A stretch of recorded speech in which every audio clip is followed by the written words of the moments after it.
नमस्कार साथियों, तो फिर से आप सभी का स्वागत है हमारे रीजनिंग के एक और नए वीडियो में। तो आज हम आपके लिए लेकर आए हैं रीजनिंग के प्रीवियस ईयर क्वेश्चंस जो कि हमारे एसएससी और रेलवे ग्रुप डी आरआरबी मतलब ग्रुप डी में पूछे जा चुके हैं। तो अगर आप इनमें से किसी भी एग्ज़ाम की तैयारी कर रहे हैं तो इस वीडियो को शुरू से लेकर अंत तक ज़रूर देखिएगा और सभी प्रश्नों का जवाब देने की कोशिश करिएगा। तो देखिए, आज का पहला प्रश्न है, एक कथन दिया है और एक निष्कर्ष दिया है। ठीक है, तो बताइए, इस कथन में से देखकर हमें बताना पड़ेगा कि कौन सा निष्कर्ष मतलब सही है। तो देखिए, पहला कथन है कि यदि वह बुद्धिमान है तो वह परीक्षा पास कर लेगा। इसी के अनुसार हम इन दोनों निष्कर्ष को बताना पड़ेगा। तो देखिए, लिखा है कि यदि वह बुद्धिमान है तो वह परीक्षा पास कर लेगा। इसी के अनुसार हमें बताना पड़ेगा कि कौन सा सही है। यहाँ पे कंडीशन दे दी है, इफ़ ही इज़ इंटेलिजेंट, यदि वह बुद्धिमान होगा तभी वह परीक्षा पास करेगा। तो पहला निष्कर्ष है कि परीक्षा में पास होने के लिए उसे बुद्धिमान होना चाहिए। बिल्कुल सही है, क्योंकि वहाँ पे उसने कहा है कि परीक्षा पास करने के लिए उसे बुद्धिमान होना चाहिए, यानी पहला सही है। वह परीक्षा पास कर लेगा, वह परीक्षा पास कर लेगा, लेकिन वहाँ पे कंडीशन दी है कि वह बुद्धिमान होगा तभी परीक्षा पास करेगा, इसलिए दूसरा गलत हो जाएगा, हमारा पहला सही हो जाएगा। तो इस प्रश्न का सही जवाब पहला हो जाएगा। ठीक है, अगला देखें। एक निश्चित हाँ, वहाँ पे क्या कर रहे थे कि वहाँ पे आपको 4 ऑप्शन देंगे कि पहला ऐसे निष्कर्ष दे सकता है कि फर्स्ट निष्कर्ष अनुसरण करता है, दूसरा अनुसरण करता है, या दोनों करते हैं, या दोनों नहीं करते हैं। इस तरह से 4 ऑप्शन होंगे। जब आप इसको बता ले जाएंगे तो आप उस ऑप्शन को भी टिक कर सकते हैं। ठीक है, तो इसका सही जवाब पहला होगा। तो उस प्रश्न में दिया रहेगा कि निष्कर्ष पहला अनुसरण करता है। ठीक है, अगला देखें। यहाँ पे एक निश्चित कुट भाषा में 62-19 का अर्थ है सचिन इज ए क्रिकेटर। 26-46 का अर्थ रथ नहीं होगा, अर्थ है कि he played from Mumbai. Mumbai is very famous के लिए निम्नलिखित में से कौन सा शब्द होगा। अब बताइए इसमें कौन सा शब्द होगा। तो देखिए, अगर कॉमन छांटना चाहें तो क्या हमें कॉमन मिल सकता है। जैसे सचिन इज ए क्रिकेटर और इसमें कुछ मिल रहा है, आप कहेंगे इसमें तो कॉमन नहीं मिल रहा है, यानी जो कॉमन नहीं हुआ वही होगा। तो हमसे पहले पूछा क्या, ये अब देखिए, हमें मुंबई का कोड इज वेरी फेमस, यानी हमें 4 अंक चाहिए। मुंबई का चाहिए, इज का चाहिए, वेरी का चाहिए और फेमस का, यानी 4 अंक हमें चाहिए। तो पहले मुंबई का कोड देखेंगे। तो मुंबई किस में है, आप कहेंगे यहाँ पर है। 26-46 का अर्थ है ही प्लेड फ्रॉम मुंबई, तो मुंबई का कोड इसमें होगा। तो मुंबई का कोड आप कहेंगे क्या होगा, जिससे देखें मुंबई इसमें है, क्या इसमें मुंबई है, आप कहेंगे नहीं, यानी कॉमन टर्म्स नहीं होंगे। यानी 6 इसमें है तो 6 इसमें नहीं होगा, यहाँ पर 2 है तो 2 भी इसमें नहीं होगा, तो आप कहेंगे 4। हाँ, 4 हो सकता है, हो सकता है। इज का कोड अगर देखें तो इज इसमें है और इज कहीं पर तो है नहीं, यानी कॉमन टर्म्स तो नहीं होंगे। बचा हमारा 1। नहीं यार, ऐसे तो नहीं होगा ये।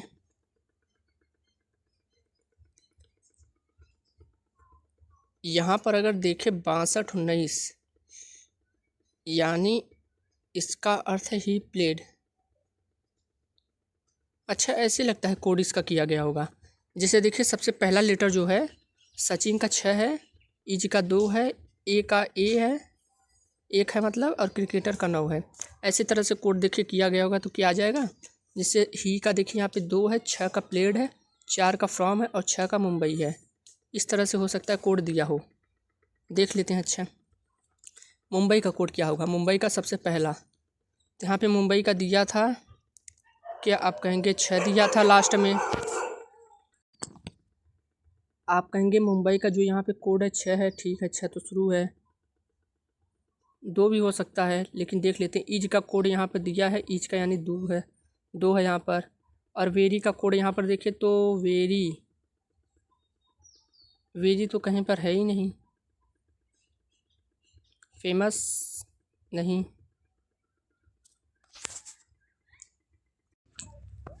यहाँ पर देखें, लेकिन यहाँ पर तो कोड दिया नहीं कि वेरी तो यहाँ पर कहीं है नहीं, फेमस भी आप कहेंगे यहाँ पर कहीं भी नहीं है, तो यानी इससे कोड तो हम नहीं कर सकते। हाँ, एक तरह से ऐसे कर सकते हैं। हाँ, जैसे देखिए समझ में आया। जैसे यहाँ पे जो 6 लिखा गया है, तो जो सचिन लिखा गया इसमें भी 6 लेटर हैं। देखिए SACHIN, टोटल 6 लेटर है। 2 यहाँ पर लिखा है, यानी 2 का मतलब इज लिखा गया है। IS एक अक्षर, ए का भी ए। मतलब क्रिकेटर लिखें तो देखिए 1 2 3 4 5 6 7 8 9, तो यहाँ पर भी 9 है, यानी नंबर ऑफ लेटर्स लिखे गए, यानी जो लेटर्स लिखे गए इस तरह से हम सभी को लिख देंगे। जैसे मुंबई में कितने लेटर्स, आप कहेंगे 1 2 3 4 5 6, तो यहाँ पर 6 जगह। इज में आप कहेंगे 2 हैं। वेरी में आप कहेंगे 1 2 3 4, तो आप 4 लिख देंगे। फेमस में 1 2 3 4 5 6, टोटल 6 थे, यानी 62 46 46 पहला ही ऑप्शन होगा। तो इस प्रश्न का सही जवाब पहला ऑप्शन होगा। यहाँ पर लिखे कि उस समुच्चय का चयन करें जिसमें ठीक उसी प्रकार से संबंधित है जो दिए गए समुच्चयों की संख्या से संबंधित है, यानी जो यहाँ पर लॉजिक लगेगा वो इन चारों में से किसी एक ऑप्शन पर लगना चाहिए, तो इसका सही जवाब वही होगा। ठीक है, तो देखें हम कैसे कर सकते हैं। जैसे यहाँ पर देखें 28 का 3 गुना यहाँ पे 84, 28 का 3 गुना 84 होता है। 28 गुना 56 गुना 3 एक 84, ठीक है। 7 का ये 4 गुना है।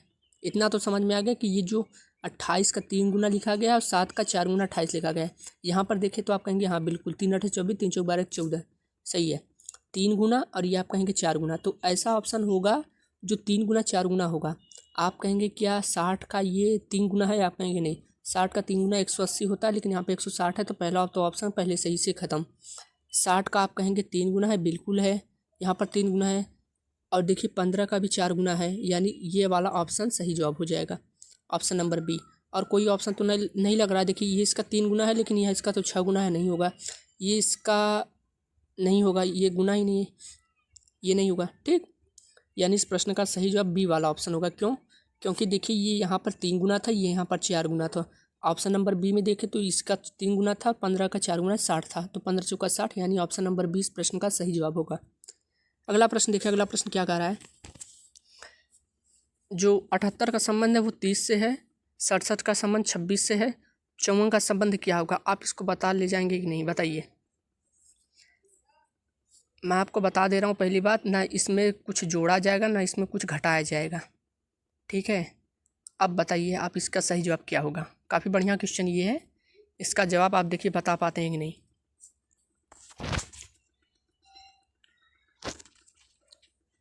तो देखिए मैं आपको सीधा लॉजिक बता दे रहा हूँ कि जो 78 लिखा गया है, 78 को आपस में जोड़ा गया, तो आप कहेंगे 8 और 7 को जोड़ेंगे, आप कहेंगे 15, और इस 15 का जो आएगा टोटली इसका 2 गुना कर देंगे तो आप कहेंगे 30 आ जाएगा। 67 को आपस में जोड़ेंगे तो 6 + 7 गुणे 2, 7 6 13, 13 दूना आप कहेंगे 26, बिल्कुल लॉजिक सही है। तो इसमें भी यही लॉजिक लगा देंगे, 5 + 4, फिर 2 का गुणा कर देंगे 2 का, 5 4 9 दूनी 18, तो इस प्रश्न का सही जवाब सी वाला ऑप्शन होगा। ठीक है, अब अगला देखें। हाँ ये बढ़िया क्वेश्चन है, आप इसके लिए थोड़ा टाइम ले लीजिए, फिर आप मुझे बताइए इसका सही जवाब क्या होने वाला है। ठीक है, डायरेक्शन डिस्टेंस का क्वेश्चन ये है। अब बताइए इसका सही जवाब क्या होगा। मैं आप थोड़ी देर रुकता हूँ, फिर आप बताइएगा।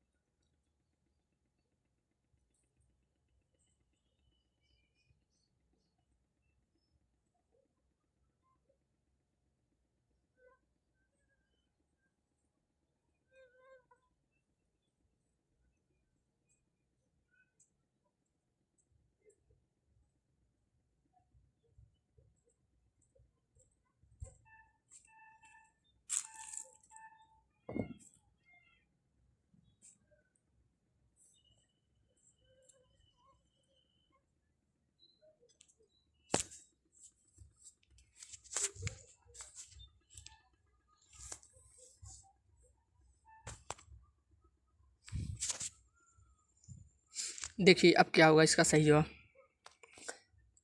ये हर सुबह अल्बर्ट उगते सूरज की ओर सवारी करता है, 2 किलोमीटर की सवारी करता है, ठीक है। उसके बाद बाएं मुड़ता है, 4 किलोमीटर तक चलता रहता है। उसके बाद दाहिनी ओर मुड़ता है और 3 किलोमीटर तक चलता रहता है। अंत में वह अपने बाएं ओर जाता है और 8 किलोमीटर के सवार होने के लिए कार्यालय तक पहुंच जाता है। तो बताइए वो अपने घर से हवाई मार्ग द्वारा उसके कार्यालय कितना दूर है। अब बताइए इसका सही जवाब क्या होगा। तो इसका डायग्राम पहले बनाएंगे तभी तो बता पाएंगे हम इसका सही जवाब क्या होगा।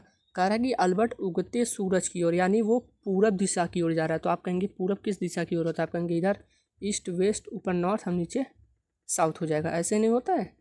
तो यानी हमें पहले उसे पूरब की ओर चलाना पड़ेगा, क्योंकि सुबह का समय है। तो जाएगा 2 किलोमीटर। ठीक है, यहाँ पे 2 किलोमीटर गया। फिर उसके बाद बाएं मुड़ा। बाएं मुड़ने का मतलब वो ऊपर की तरफ मुड़ा, यानी हमें यहाँ पे थोड़ा सा करना पड़ेगा 2 किलोमीटर ये। और उसके बाद बाईं ओर 4 किलोमीटर, 4 किलोमीटर। उसके बाद दाईं ओर और 3 किलोमीटर, इधर दाहिने तरफ और 3 किलोमीटर चला। फिर अंत में बाएं और 8 किलोमीटर। बाएं का मतलब ऊपर की तरफ, 8 किलोमीटर। ठीक है, इतना हो गया। ठीक है, फिर अपने घर से हवाई मार्ग, यानी यहाँ से इसकी दूरी पूछी गई है। अब बताइए इसका सही जवाब क्या होगा? यानी यहाँ से इसकी दूरी पूछी गई है, तो इसका सही जवाब क्या होगा बताइए? तो देखिए, हम इसको यहाँ पर इस तरफ ही कर सकते हैं थोड़ा सा। यहाँ से इसकी दूरी हमसे पूछी गई है, तो हम इसको डैश डैश करके यहाँ पर तक तो बढ़ा सकते हैं। बढ़ा सकते हैं कि नहीं? आप कहेंगे बिल्कुल बढ़ा सकते हैं। ये यहाँ से ऐसे इसको बढ़ा देंगे। तो बताइए, हमें ये दूरी निकालनी है। अब बताइए कि ये टोटल दूरी कितनी होगी? आप कहेंगे ये जो दूरी यहाँ तक है ये 8 किलोमीटर है, ठीक। और ये वाली जो दूरी है ये 4 किलोमीटर है। तो 8 4 ये, और टोटल दूरी तब कितनी हो जाएगी? आप कहेंगे 12 किलोमीटर हो जाएगी। हो जाएगी नहीं 12 किलोमीटर? पहले बताइए। आप कहेंगे बिल्कुल हो जाएगी। और जो बेस है वो कितने किलोमीटर हो जाएगा? आप कहेंगे ये 3 किलोमीटर है,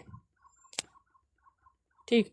ये 3 किलोमीटर है, सॉरी 3 किलोमीटर नहीं, 2 किलोमीटर ये है। यहाँ पर ये 2 किलोमीटर है, नहीं यार ठीक तो है, 3 किलोमीटर ये है और 2 किलोमीटर ये है, तो टोटल 5 किलोमीटर हो जाएगा। यानी बेस 5 आया और ये 12 आया। तो आप जानते ही हैं कर्ण का स्क्वायर बराबर लंब का स्क्वायर प्लस आधार का स्क्वायर। तो इसका स्क्वायर जोड़ देंगे तो आ जाएगा। आप कहेंगे 12 का स्क्वायर 144 प्लस 5 का स्क्वायर 25, जोड़ेंगे तो आप कितना कहेंगे? 169। रूट में ही आएगा और रूट 169 का मतलब 13 आ जाएगा। तो इस प्रश्न का सही जवाब सी वाला ऑप्शन होगा। एक बार मैं आपको फिर से बता दे रहा हूँ, समझ जाइएगा। अब समझ जाएंगे आप।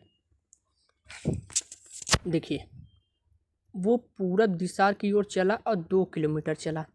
उसके बाद वह बाएं मुड़ा। बाएं का मतलब ऊपर की तरफ मुड़ेगा। वो बाएं की तरफ मतलब ऊपर की तरफ मुड़ेगा। कितने किलोमीटर चलेगा? आप कहेंगे 4 किलोमीटर चलेगा, ठीक है। फिर उसके बाद दाहिनी ओर मुड़ा और 3 किलोमीटर। दाहिनी का मतलब इस तरफ मुड़ा और वो 3 किलोमीटर चला, ठीक है। इतना तो समझ गए। अंत में वो अपने बाएं ओर जाता है और 8 किलोमीटर सवारी करने के लिए कार्यालय तक पहुंच जाता है, यानी वह बाएं मुड़ता है। बाएं का मतलब ऊपर की तरफ। और कितना किलोमीटर? 8 किलोमीटर। तो वो कह रहा है कि वह हवाई मार्ग पे ऊपर पहुंच जाता है, तो उसके कार्यालय से कितना दूर है? यानी ये डिस्टेंस उससे ये पूछा गया है। तो क्या होगा इसका सही जवाब? तो आप क्या कहेंगे? ये वाली दूरी हमसे, सॉरी अरे यार, ये वाली दूरी हमसे पूछी गई है। तो हम पहले इसका लंबाई निकालेंगे। तो लंबाई को ऐसे भी डॉट डॉट करके यहाँ तक बढ़ा सकते हैं। तो आप क्या कहेंगे? देखिए, ये बेस कैसे निकालेंगे? आप कहेंगे ये जो दूरी है, आप कहेंगे 3 किलोमीटर, और ये यहाँ से लेकर यहाँ तक जो दूरी है वो 2 किलोमीटर। टोटल दूरी यहाँ से यहाँ तक कितनी हो जाएगी? आप कहेंगे 3 और वो 2, यानी 5 किलोमीटर। ये तो आ गया समझ। अब लंबाई देखें। आप लंबाई कहेंगे यहाँ से यहाँ तक कितनी लंबाई है? आप कहेंगे 8 किलोमीटर, 8 किलोमीटर। और यहाँ से यहाँ तक लंबाई कितनी है? आप कहेंगे 4 किलोमीटर, 4 किलोमीटर। तो 8 और 4 कितना हो जाएगा? आप कहेंगे 12, यानी टोटल ये लंबाई 12 हो जाएगी। तो आप कहेंगे हमें लंबाई भी पता चल गई, हमें बेस भी पता चल गया। तो हम यहाँ से इसका कर्ण निकाल सकते हैं, यानी हाइपोटेनस निकाल सकते हैं। तो हम जानते हैं कर्ण का स्क्वायर बराबर लंब का स्क्वायर प्लस आधार का स्क्वायर। तो अब 12 का स्क्वायर करेंगे 144 प्लस 5 का स्क्वायर करेंगे 25, जोड़ेंगे 169 आ जाएगा। इसका रूट करेंगे, ये तो जानते हैं ना रूट करना। तो आप कहेंगे 13। तो इस प्रश्न का सही जवाब 13 हो जाएगा। पाइथागोरस प्रमेय लगाया हमने, ठीक है। अगला देखिए, अब यहाँ पे लिखा है A dash Y Z dash B Z dash X B dash X Y dash C. अब बताइए यहाँ पे क्या होगा? तो हम एक काम करते, कितने हैं यहाँ पे? 1 2 3 4 5 6 7 8 9 10 11 12 13 14 15, 15 है, यानी 5 5 का पेयर बना सकते हैं। 1 2 3 4 5, यहाँ तक 5 पेयर बनेगा। फिर 1 2 3 4 5, यानी यहाँ तक 5 पेयर बनेगा और यहाँ तक 5 पेयर बनेगा। तो हम कैसे देखें यहाँ पर, तो आप कहेंगे यहाँ पर तो बी के बाद कुछ नहीं, यहाँ पे सी के पहले कुछ नहीं, यहाँ पे और क्या कह सकते हैं, यहाँ पर वाई जेड है। आप कहेंगे यहाँ पर देखिए बी है, यहाँ पर ए है, यहाँ पर बी है, तो यहाँ पर क्या होगा, आप कहेंगे सी ही होगा। बिल्कुल सही, यानी तीसरे पे सी होगा। तीसरे पे सी इसमें भी है, इसमें भी है, इसमें भी है, लेकिन इसमें नहीं है। ठीक है, होगा कि नहीं सी? क्यों होगा देखिए एक बार फिर से। यहाँ पर देखिए ए लिखा गया था शुरुआत से, यहाँ पर शुरुआत से बी है, तो यहाँ पे शुरुआत से सी ही तो होगा। ठीक है,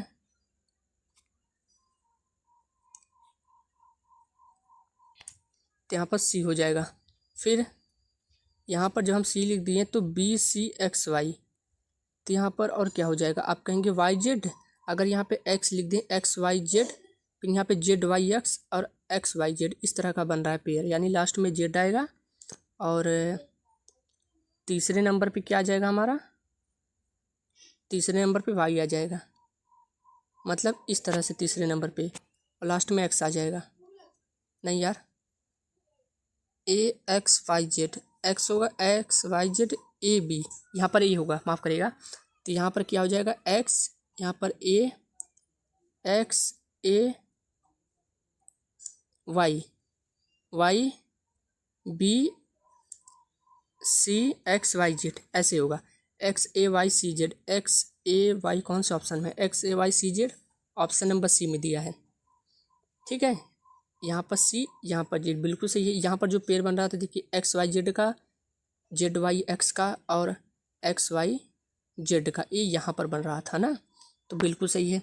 और जो यहाँ पे ए लिखा हमने कैसे लिखा, तो आप कहेंगे देखिए इसके पहले क्या है, इसके पहले ए है, ठीक है, इसके पहले देखिए सी है, तो इस तरह से हमने इसको लिखा, तो इस प्रश्न का सही जवाब सी वाला होगा। चलिए, अगर आपको ये नहीं समझ में आएगा तो कल मैं आपके लिए और क्वेश्चंस लेकर आऊँगा। ठीक है।